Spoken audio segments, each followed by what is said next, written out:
I stood in line for my prescription for the pill at the Walmart pharmacy.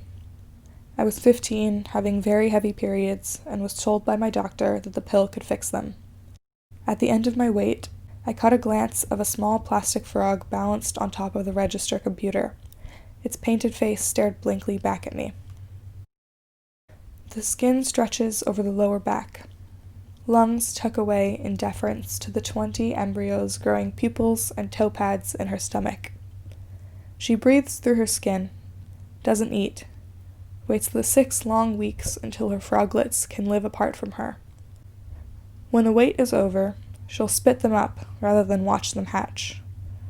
The body of the last gastric brooding frog, that once grew something as beautiful as their eyes, now sits in a laboratory freezer. When my mom decided to have kids using donated sperm, my great-grandmother was the only person she thought to get permission from. For my great-grandma, the idea of choosing to be a single mother was absurd. Luckily, she had time to come around. After over a year of tracking her ovulation and chasing after delivery trucks driving away with time-sensitive bodily fluids, my mom still wasn't pregnant. It took 18 months and 10 inseminations before my brother and I were born.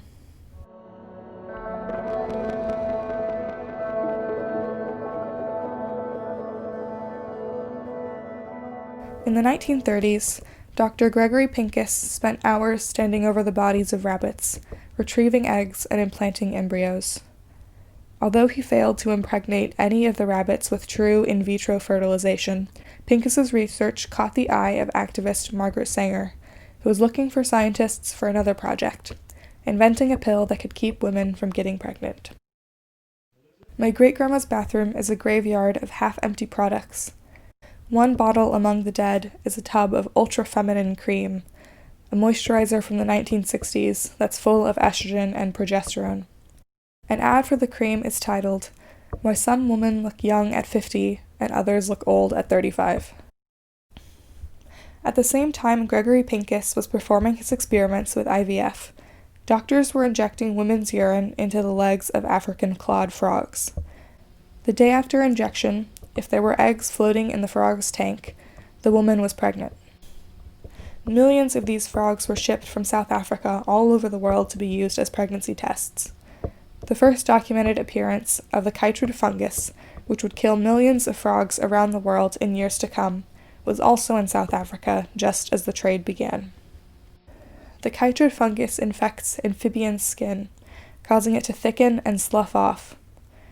Because their skin plays a vital part in hydration and respiration, infected amphibians die of cardiac arrest. For the gastric brooding frog, having healthy skin keeps them alive through pregnancy.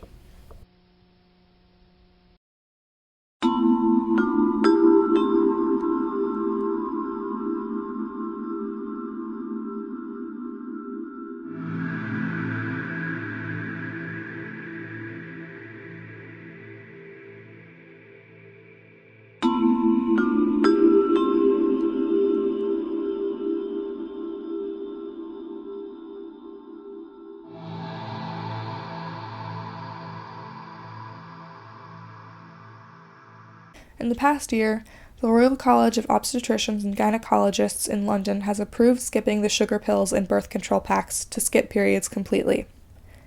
Evolutionary biologist Beverly Strassman writes, "Its true monthly menstrual period is not necessary, but taking more progestin to skip your period is not living like our ancestors did 500 or 1,000 years ago.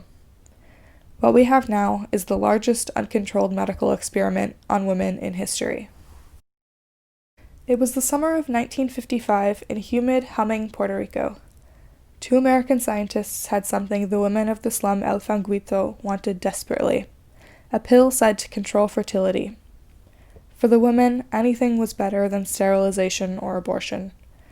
For the 2 men, if 265 poor, uneducated women could take the pill, anyone could.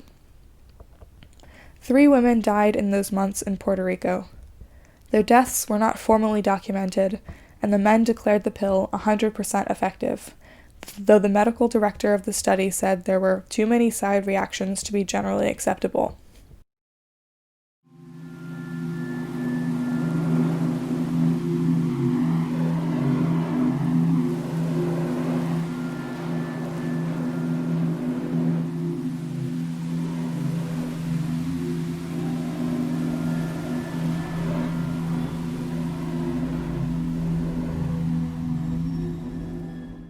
By 1965, 6.5 million women were taking the pill.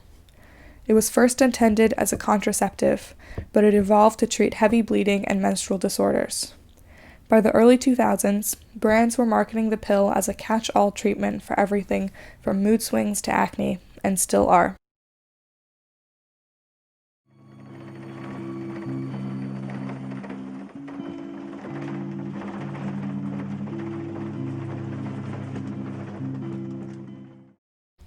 The words of the man pioneering the project to revive the gastric brooding frog. While bringing back the frog has potential to advance research about ulcers and fertility issues because of the unique way it reproduces, he's motivated primarily to right a human wrong.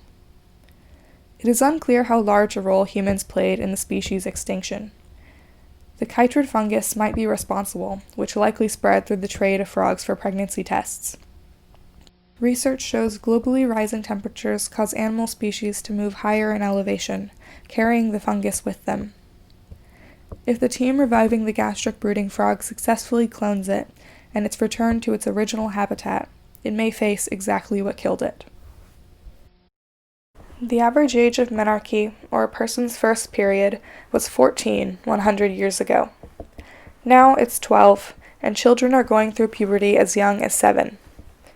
Decreased physical activity and a more calorically dense diet are probably part of the puzzle. But I think another critical piece is our ubiquitous environmental exposure to endocrine-disrupting chemicals. These chemicals are found in shower curtains, plastic bottles, and couch cushions, and imitate estrogen in the body. Everything we put into the earth returns to us.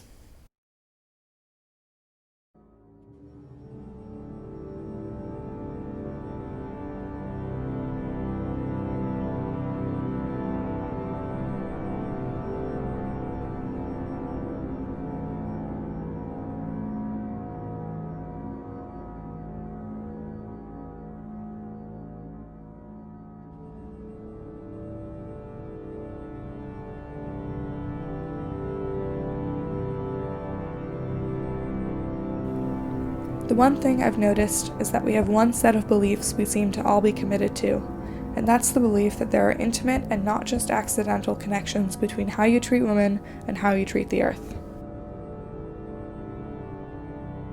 At its essence, the pill is a miracle. With it, people have authority over their bodies and futures. Besides limiting unwanted pregnancies, the pill can stop what for some people is a debilitating few days every month. Without advances in reproductive technology, like artificial insemination and the pill, I wouldn't exist. But there is a cost to moving technology forward with little research into what's being controlled. It was raining harder than it had any other day I'd worked at the pool. When the rain stopped, there were more than 10 frogs in the water. I walked around the pool's edge, hunched over, palm outstretched, to rescue as many of them as I could. If I was too late, I put their chlorine-bloated bodies in the grass. As I edged toward the deep end, I saw an especially big frog with extremely long legs. I jabbed my hand in the water, and unlike any frog I'd seen before, it darted down to the bottom of the 9 feet. It paused for a moment. The surface of the water shifted, glimmering under the sun. For a second, I questioned whether what was at the bottom was truly a frog. It looked like a giant virus, like something monstrous lying completely still before its attack.